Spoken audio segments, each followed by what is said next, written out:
नमस्कार दोस्तों, मैं राजेश अग्रवाल पन्ना कंपटीशन क्लासेस में आपका बहुत स्वागत करता हूं। प्राचीन भारत की लेक्चर नंबर 49 में प्राचीन भारत का लेक्चर नंबर 49 मौर्य काल का भाग 3 जो है, इसमें आज अपन पुरातात्विक अभिलेखों को आगे बढ़ाएंगे और पुरातात्विक अभिलेखों में अशोक के शिलालेखों की बात करेंगे और इससे अगले भाग में अशोक के स्तंभलेख और अशोक के गुहा लेखों की बात करेंगे। तो आज पूरा लेक्चर अशोक के शिलालेख के लिए डेडिकेटेड रहेगा। तो अशोक के शिलालेख या अशोक के अभिलेखों की पहले बात कर लें तो अशोक के अभिलेख जो है वो शिलालेख हैं, स्तंभलेख हैं और गुहालेख हैं। शिलाओं पर लिखे गए लेख, चट्टानों पर लिखे गए लेख शिलालेख, पत्थर के स्तंभ, पत्थर के चपटे स्तंभ जो हैं, चुनार पत्थर जो मंगाते थे अशोक, स्तंभलेख उसमें लिखे गए हैं, राजाज्ञाएं वगैरह, और गुफाओं की दीवारों पे लेख लिखे गए हैं, गुहालेख हैं। अब शिलालेख दो प्रकार के हैं, वृहद शिलालेख और लघु शिलालेख। स्तंभ लेख में भी वृहद स्तंभ लेख और लघु स्तंभ लेख, और गुहालेख में दो प्रकार के गुहालेख हैं, कि अशोक के द्वारा बनवाई गई गुफाएं और एक दशरथ के द्वारा बनवाई गई गुफाएं। तो कुल इतनी चर्चा करनी है। बात करते हैं आज अशोक के शिलालेखों की। तो शिलालेखों में वृहद शिलालेख और लघु शिलालेख दो कैटेगरी में बांटा गया है, वृहद शिलालेख और लघु शिलालेख। पिछले लेक्चर में मैंने आपको शिलालेख क्यों लिखे जाते थे, अभिलेख क्यों लिखे जाते थे, अभिलेख कहाँ लगाए जाते थे, उसमें राजाज्ञा होती थी, राजाओं की घोषणा होती थी, राजाओं की इच्छा होती थी, राजाओं के घटनाएं होती थी, राजाओं की न्याय से संबंधित चीजें होती थी, इन सब का वर्णन होता था और पब्लिक प्लेस में लगाए जाते थे अभिलेख। तो शिलालेख में वृहद शिलालेख 14 शिलालेखों का एक पूरा समूह है। 14 शिलालेखों का एक पूरा समूह है जो 8 स्थानों पे है, 8 स्थानों पर रखा गया है। 14 14 14 14 ऐसे करके 8 स्थानों पे। तो 14 शिलालेखों का एक पूरा समूह जो है वो 8 स्थानों पे रखा गया है। 8 स्थान कौन कौन से हैं दोस्तों? तो पहला है मानसेहरा, पाकिस्तान के हजारा जिले में। मानसेहरा पाकिस्तान के हजारा जिले में। शहबाजगढ़ी पाकिस्तान के पेशावर जिले में। दूसरा है शहबाजगढ़ी पाकिस्तान के पेशावर जिले में। तीसरा है गिरनार, गुजरात के जूनागढ़ जिले में। गिरनार गुजरात के जूनागढ़ जिले में। नेक्स्ट है सोपारा, महाराष्ट्र। नाला सोपारा आपने पहले पढ़ा होगा, नाला सोपारा शब्द ही महाराष्ट्र का है दोस्तों। तो सोपारा महाराष्ट्र में थाने जिले में। एरागुड़ी या किसी किसी किताब में येरागुड़ी, एरागुड़ी या येरागुड़ी, ये आंध्र प्रदेश में है, कुर्नूल जिले में। आंध्र प्रदेश की पुरानी राजधानी कुर्नूल ही हुआ करती थी दोस्तों। फिर जौगढ़, जौगढ़ उड़ीसा में, जंगम जिला में। आप मुझे कमेंट करके बताइए दोस्तों कि उड़ीसा का जंगम जिला क्यों फेमस है। एक विशेष प्रकार के कछुए के कारण फेमस है। उस कछुए का नाम क्या है, कमेंट बॉक्स में बताइए दोस्तों, आईएएस का प्रश्न है। तो जौगढ़ उड़ीसा जंगम जिला, धौली उड़ीसा पुरी जिला, और कालसी उत्तराखंड देहरादून जिला। तो ये 8 जगह हैं जहां हर एक जगह पे 14 14 14 14 शिलालेख रखे हुए हैं। ठीक है, इसका एक टेका बनाने की कोशिश की है मैंने कि सोए गिद्धों का जो क्षमा, गिद्ध जो है वो सोए हुए हैं, तो सोए गिद्धों का समा एक बन रहा है, एक समा बन रहा है। तो सोए गिद्धों का जो समा, सोए गिद्धों का जो समा, सोए गिद्धों का जो समा। तो सो से मतलब सोपारा, ए से मतलब एरागुड़ी, गी से मतलब गिरनार, धौ से मतलब धौली, का से मतलब कालसी, जो से मतलब जौगढ़, शाह से मतलब शहबाजगढ़ी, मां से मतलब मानसेहरा। तो सोए गिद्धों का जो समा, सोए गिद्धों का जो समा 10 बार बोलिए, 10 बार लिखिए, आपको 8 जगह याद हो जाएंगी। फिर धौली तथा जौगढ़ में 2 जगह, इस बार आईएएस में भी प्रश्न आते हैं, लगातार यहां से प्रश्न देखे जा रहे हैं। तो धौली और जौगढ़, धौली तथा जौगढ़ में 11, 12 और 13वें नंबर के शिलालेख नहीं है। ध्यान देंगे, धौली तथा जौगढ़ में दोनों के दोनों कहां की साइट है, उड़ीसा की साइट है। तो धौली तथा जौगढ़ में 11, 12 और 13 नंबर के शिलालेख नहीं है। और दूसरी बात है, मानसेहरा और शहबाजगढ़ी की लिपि खरोष्ठी है, क्योंकि ये दोनों पाकिस्तान में है। तो पाकिस्तान की लिपि कौन सी होती है दोस्तों, इसके पहले वाले लेक्चर में मैंने बताया है, नहीं पढ़ा हो तो जाके लाइक, सब्सक्राइब और शेयर करिए दोस्तों। सब्सक्राइब और शेयर जरूर करिए, नए नए नोटिफिकेशंस, कुछ भी अपडेशंस होते हैं तो वो आपको जरूर मिलेंगे। तो मानसेहरा और शहबाजगढ़ी दोनों के दोनों पाकिस्तान में है, इसलिए वहां की लिपि खरोष्ठी है। बाकी सारे जितने भी आपको दिख रहे हैं, बाकी सबकी लिपि क्या है, ब्राह्मी। भाषा तो सभी 8 में प्राकृत ही है। मैंने आपको हिदायत दी थी पिछले लेक्चर में कि अशोक बुद्ध को मानते थे, तो बुद्ध को मानने के कारण भाषा पाली ना कर दीजिएगा। भाषा जो अशोक के अभिलेखों की है वो कैसी है? प्राकृत है। प्राकृत, हालांकि जैनों की भाषा ज्यादा थी। ठीक है, अब लघु शिलालेखों की बात करते हैं। तो लघु शिलालेख काफी सारे पाए गए हैं, जिसमें से बहुत इंपॉर्टेंट जो परीक्षा में आते हैं आईएएस तक में, यूपीएससी वगैरह में, वो ये सामने है आपके। सरेकुना या कंधार अभिलेख। सरेकुना या कंधार अभिलेख अफगानिस्तान में है, और पिछले लेक्चर में बता चुका हूं यह दुभाषिया अभिलेख है। 2 भाषाओं में है, अरेमाइक और खरोष्टी, दो भाषाओं में है। तो दुभाषी अभिलेख है, और इस अभिलेख में एक विशेष चर्चा है, मछुआरे ने मछली मारना, शिकारी ने शिकार करना छोड़ दिया था धम्म से प्रभावित होकर। यह किस अभिलेख में चर्चा है? सरेकुना या कंधार अभिलेख, दुभाषी अभिलेख में। ठीक है, तो आप कैसे याद रखेंगे? सर जो है ना, कंधे कितने होते हैं? कंधार, कंधे 2 होते हैं ना, कंधार कंधे 2 होते हैं, तो कंधा बस, तो दुभाषी हो गया, 2 कंधे, दुभाषी अभिलेख। मछुआरे ने मछली मारना, शिकारी ने शिकार करना छोड़ दिया धम्म से प्रभावित होकर, ये किसमें लिखा है? कंधार अभिलेख में। फिर दूसरा अभिलेख है लंपक, लमघान या जलालाबाद अफगानिस्तान का। इसके बारे में मैं आपको पिछले लेक्चर में बता चुका हूं कि रेमीडेटो नामक अधिकारी की इसमें चर्चा है। लंपक, लमघान या जलालाबाद अफगानिस्तान में है। नेक्स्ट है अहरौरा। अहरौरा यूपी के मिर्जापुर से मिला है, अहरौरा यूपी मिर्जापुर। फिर सासाराम, सासाराम बहुत फेमस है, बिहार का सासाराम। ठीक है, तो बिहार के सासाराम में मकबरा किसका है? शेरशाह का मकबरा है दोस्तों, और सासाराम से ही लोकसभा की अध्यक्ष मीरा कुमार जी थी, सासाराम। ठीक है, तो बाबू जगजीवन राम जी की पुत्री थी सासाराम से मीरा कुमार। तो सासाराम बिहार। भब्रू बेराट बहुत परीक्षाओं में आए हैं दोस्तों। भब्रू बेराट जो है वो राजस्थान के जयपुर से प्राप्त हुआ है। भब्रू बेराट राजस्थान के जयपुर से। तो बहुत इंपॉर्टेंट साइट्स हैं ये सारी। फिर मध्य प्रदेश, चूंकि मध्य प्रदेश के एग्जाम्स एमपीपीएससी के हिसाब से बहुत डिटेल में पढ़ना पड़ता है, तो फिर ये एक टेका बनाया गया था।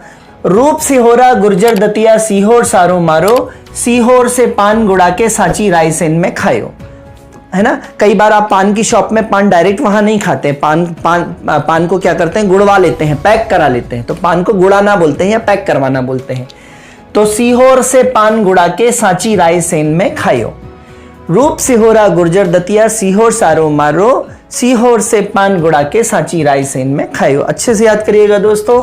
रूपनाथ की गुफाएं हैं सिहोरा में, गुर्जरा मिले हैं, रूपनाथ के अभिलेख मिले हैं सिहोरा से, गुर्जरा मिले हैं दतिया से।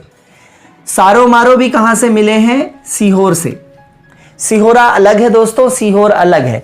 सिहोरा जो है वो जबलपुर के पास है, सिहोरा जबलपुर के पास है, और सीहोर जो है वो भोपाल के पास है। ठीक है, तो रूपनाथ की गुफाएं सिहोरा जबलपुर के पास से मिली हैं। गुर्जरा की मिली हैं, गुफाएं नहीं अभिलेख, गुर्जरा की मिली हैं दतिया से। सीहोर ये भोपाल वाला है, यहां से सारो मारो मिले हैं। फिर सीहोर से पानगुड़ा के पानगुड़ाड़िया के अभिलेख कहां से मिले हैं? वापस से सीहोर से मिले हैं। और सांची कहां पे स्थित है? सांची के स्तूप ये रायसेन में स्थित है। तो सांची रायसेन बहुत ज्यादा इंपॉर्टेंट है, सांची रायसेन। ठीक है, बुद्ध ने अपना जो स्तूप है, बौद्ध स्तूप है सांची में। ठीक है, स्तूप का मतलब होता है आग की लपटें। ठीक है, तो रूप सिहोरा गुर्जर दतिया सीहोर सारो मारो, सीहोर से पान गुड़ा के सांची रायसेन में खायो। एक बार स्क्रीनशॉट ले लीजिए दोस्तों, अदरवाइज पूरा अस्त व्यस्त हो जाएगा, मैं उसमें कुछ लिख दूंगा। जल्दी से स्क्रीनशॉट ले लीजिए। रूप सिहोरा गुर्जर दतिया सीहोर सारो मारो, सीहोर से पान गुड़ा के सांची रायसेन में खायो। रूपनाथ की गुफाएं सिहोरा जबलपुर, गुर्जरा दतिया, सीहोर भोपाल वाला सारो मारो, पान गुड़ाड़िया सीहोर भोपाल वाला, और रायसेन में सांची के स्तूप। एरागुड़ी और राजुल मंडलगिरी आंध्र प्रदेश में। एरागुड़ी और राजुल मंडलगिरी, एरागुड़ी आया है दोस्तों परीक्षा में। एरागुड़ी और राजुल मंडलगिरी आंध्र प्रदेश में। और कर्नाटक के बहुत इंपॉर्टेंट हैं, सन्नाटी, सिद्धपुर, जटिंग रामेश्वर, मास्की, सुपर इंपॉर्टेंट मास्की, गोविंद मठ, नेतूर, उदयगोलन और ब्रह्मगिरी। ये सब उदयगोलन, ब्रह्मगिरी ये सब सुपर इंपॉर्टेंट है दोस्तों। ठीक है, तो सन्नाटी, सिद्धपुर, जटिंग रामेश्वर, मास्की इंपॉर्टेंट है कर्नाटक से, मास्की, गोविंद मठ, नेतूर, उदयगोलन और ब्रह्मगिरी, ये सब कर्नाटक से प्राप्त लघु शिलालेख है। अब थोड़ा सा इनके बारे में कुछ कुछ विशेषताएं हैं वो देख लेते हैं। तो ब्रह्मगिरी में इसिला नगर तथा चापड़ की चर्चा है। पिछले लेक्चर में मैंने चापड़ से खरोष्टी लिपि में सिग्नेचर बताए थे कि अशोक के सभी स्तंभ लेख जो है वो किसने लिखे हैं? चापड़ ने लिखे हैं, और खरोष्टी लिपि से उसके सिग्नेचर भी हैं। तो ब्रह्मगिरी नामक जो अभिलेख है, ब्रह्मगिरी नामक जो लघु शिलालेख है, उसमें इसिला नगर तथा चापड़ दोनों की चर्चा है। भब्रू और बेराट, जो राजस्थान जयपुर का भब्रू बेराट अभिलेख है, इसमें अशोक को मगध का सम्राट, मगध राजा प्रियदर्शी कहा गया है। और इसी में त्रिरत्न मतलब बुद्ध, धम्म और संघ की चर्चा है। तो ये पूछा गया है भब्रू और बेराट में किसकी चर्चा है? बुद्ध, धम्म और संघ की चर्चा है। और सबसे इंपॉर्टेंट है, भब्रू या बेराट जो है वो पुरोहितों को समर्पित अभिलेख है। भब्रू या बेराट, ठीक है। तो भब्रू बेराट जो है वो पुरोहितों को समर्पित अभिलेख है, ठीक है। नेक्स्ट, येरागुड़ी आंध्र प्रदेश में जो येरागुड़ी है, येरागुड़ी आंध्र प्रदेश जो है वो उसमें वृहद और लघु शिलालेख दोनों हैं। ये देखिए दोस्तों, येरागुड़ी, ये वृहद शिलालेख में भी येरागुड़ी है और लघु शिलालेख में भी येरागुड़ी है। तो येरागुड़ी में वृहद तथा लघु शिलालेख दोनों हैं। फिर रूपनाथ, गुर्जरा, मास्की और उदयगोलन। रूपनाथ और गुर्जरा मध्य प्रदेश के, मास्की और उदयगोलन दोनों कर्नाटक के। तो रूपनाथ, गुर्जरा, मास्की और उदयगोलन में अशोक का नाम अशोक लिखा है। बहुत ज्यादा इंपॉर्टेंट है। रूपनाथ, गुर्जरा, मास्की और उदयगोलन में अशोक का नाम अशोक लिखा है, ठीक है। गुरु उमा करके ऐसे याद कर सकते हैं इसको। अगर टेका आपको बनाना है तो गुरु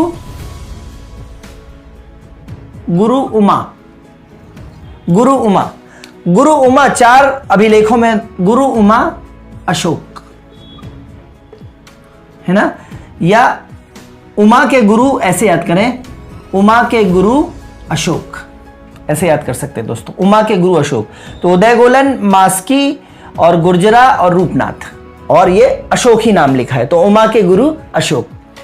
तो रूपनाथ, गुर्जरा, मास्की, उदयगोलन में अशोक का नाम अशोक लिखा है। और मास्की, ये करोड़ों बार प्रश्न पूछा गया है, मास्की में अशोक को बुद्ध शाक्य तथा देवानाम प्रियदर्शी, देवों का प्रिय कहा गया है।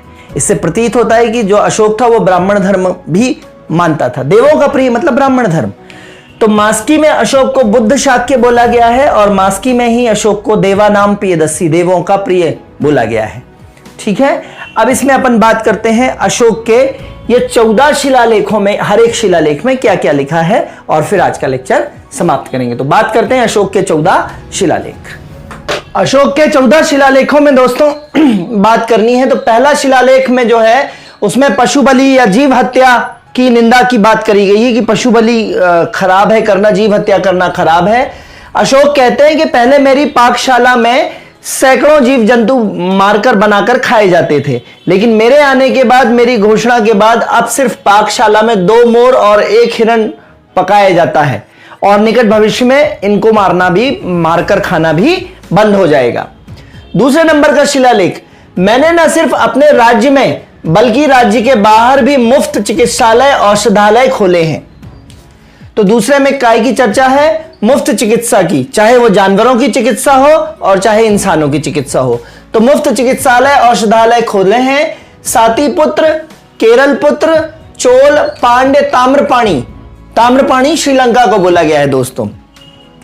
तो ताम्रपाणी, यवन आदि में ये खोले हैं राज्य के बाहर।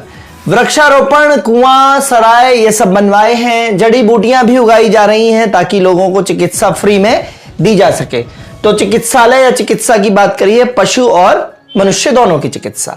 नंबर तीसरा शिलालेख, मैंने अपने राज्याभिषेक के 13वें वर्ष में युक्त रज्जु प्रादेशिक नियुक्त किए, युक्त रज्जु या प्रादेशिक नियुक्त किए, जो प्रत्येक 5 वर्ष में अपने अपने क्षेत्र का या राज्य का दौरा करेंगे। तो प्रत्येक 5 वर्ष में जो युक्त रज्जु हैं या प्रादेशिक हैं या जो राज्यपाल हैं वो अपने अपने राज्यों का दौरा करेंगे। तीसरे नंबर के अभिलेख में है, शिलालेख में। चौथे नंबर के शिलालेख बहुत ज्यादा इंपॉर्टेंट है। भेरी घोष की जगह धम्म घोष को प्राथमिकता दी गई दोस्तों। भेरी घोष की जगह धम्म घोष। भेरी घोष मतलब दिशाओं को जीतना, धम्म घोष मतलब धर्म की विजय। अर्थात युद्ध की जगह घर घर में क्या होंगे, मंगलाचार होंगे, ये उसकी इच्छा थी। तो भेरी घोष की जगह धम्म घोष को प्राथमिकता किस अभिलेख में लिखी है, चौथे अभिलेख में। पांचवें में, मैंने अपने राज्याभिषेक के 14वें वर्ष में धम्म महामात्र की नियुक्ति की है, जो धर्म संबंधी बातें लोगों तक पहुंचाएगा। तो धम्म महामात्र या धर्म महामात्र की नियुक्ति नंबर 5वें में। नंबर 6वें में, चाहे मैं कहीं रहूं, सोता जागता, महल में रहूं, बगीचे में रहूं, रथ में, कहीं भी रहूं मैं, कोई भी व्यक्ति मुझसे मिलकर प्रजाहित की बात कर सकता है। या दूसरे शब्दों में कहें तो धर्म महामात्य को आत्मनियंत्रण की शिक्षा दी गई है। धर्म महामात्य जो हैं उनको आत्मनियंत्रण की शिक्षा किसमें दी गई है, नंबर 6 में। ये आया हुआ है दोस्तों, धर्म महामात्य को आत्मनियंत्रण की शिक्षा 6 में। ठीक है। फिर 7 नंबर में, इसमें धार्मिक सहिष्णुता, चित्र को एकत्रित करने और शांत करने की बात करी गई है। चित्त को एकत्रित करने और शांत करने की बात कही गई है।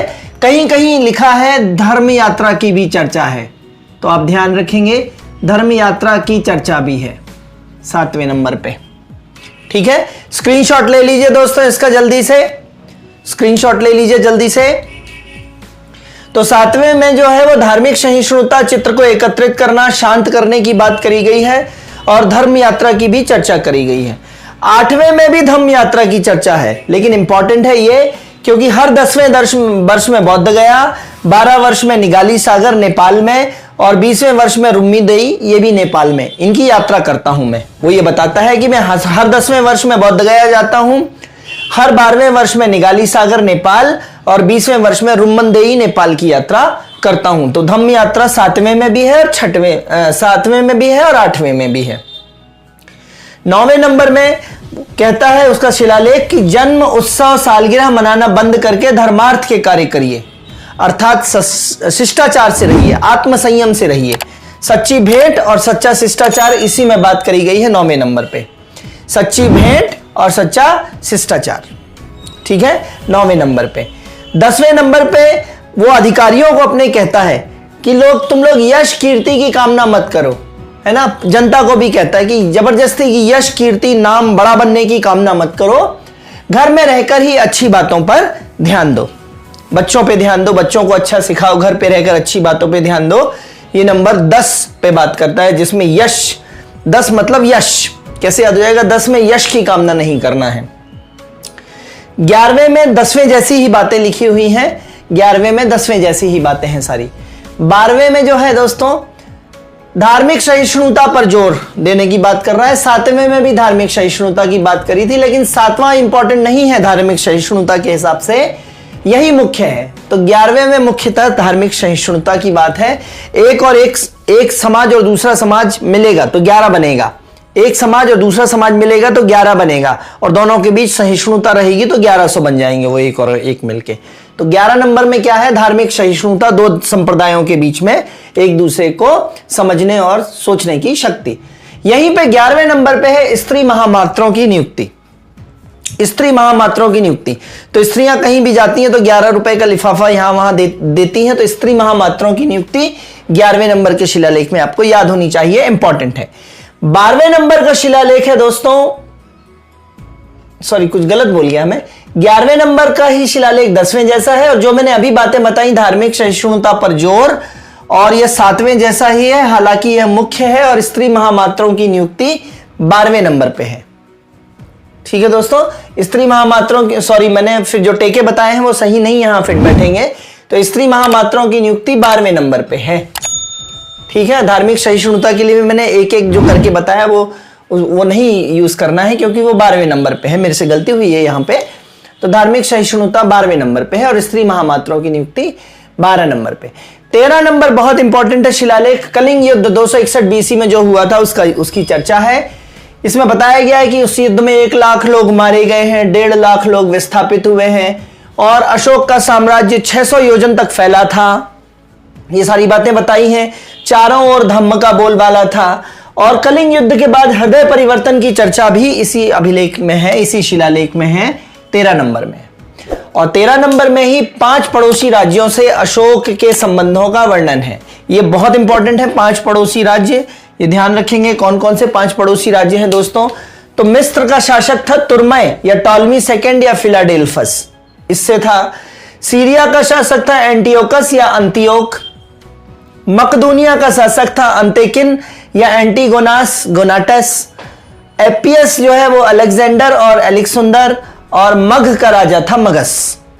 इन 5 पड़ोसी राज्यों से अशोक के संबंध थे। ये किस शिलालेख में लिखा है? शिलालेख नंबर 13 में।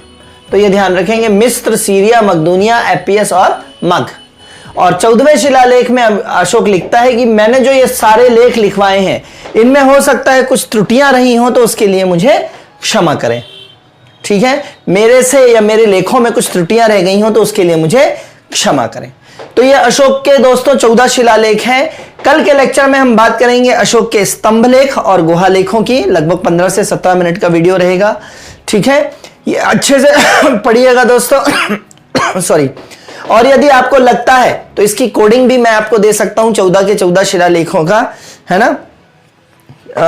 इसमें पशु चिकित्सक का दौरा धम्म से होने के कारण महामात्य ने आत्मनियंत्रण खोया। वह तीर्थ यात्रा जाकर सच्चे मन से प्रजाहित की व्याख्या करके स्त्री महामात्राओं की नियुक्ति करके और धार्मिक जीवन बिताना चाहता था। इस तरीके से कुछ बात करी है। ठीक है, तो ये कोडिंग मैं आपको दे दूंगा अगर आप कमेंट बॉक्स में लिखते हैं।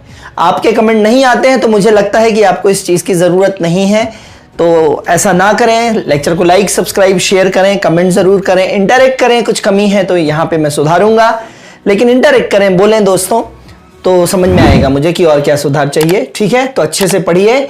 इसी के साथ मैं आज अपनी बात समाप्त करता हूं। धन्यवाद, गुड बाय, जय हिंद दोस्तों।